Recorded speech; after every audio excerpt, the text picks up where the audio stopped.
माझं नाव महेश आहे. सुंदरपूर डुंगरपूरचा राहणारा आहे. बाईकवरून चाललो होतो हॉस्पिटल ट्रेनिंगला, तर वाटेत माझा एक बाईक ॲक्सिडेंट झाला, ज्यानंतर मी कायमचा दिव्यांग झालो. बाबांना कोणीतरी सांगितलं की दिव्यांगांची मीटिंग दर महिन्याला होते. जेव्हा तिथे जाऊन पाहिलं, पाहता पाहता अचानक माझी नजर मोनिकाजींवर पडली. माझं नाव मोनिका आहे. मी सीमलवाडाची राहणारी आहे. मी जन्मापासून पोलिओमुळे विकलांग आहे आणि कुबड्यांच्या आधाराने चालते.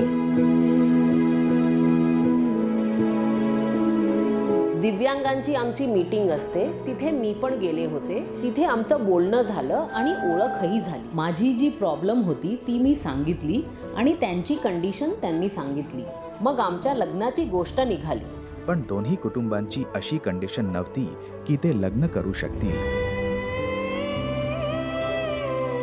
कोणीतरी सांगितलं की नारायण सेवा संस्था आहे, तुम्ही एकदा तिथे जा.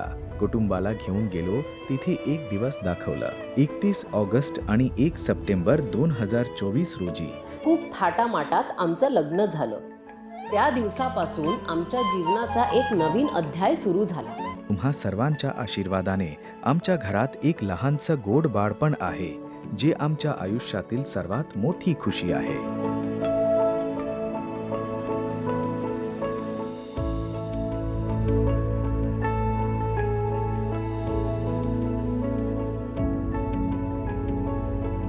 आज मी ई मित्रचं दुकान चालवत आहे. यात माझी पत्नीही मला मदत करते. जेव्हा यांना मदतीची गरज असते तेव्हा मी आधार बनते. आम्ही आनंदी आहोत आणि आम्ही आत्मनिर्भर आहोत आणि आमच्या कुटुंबासोबत आम्ही एकदम मस्त सुंदर जीवन जगत आहोत.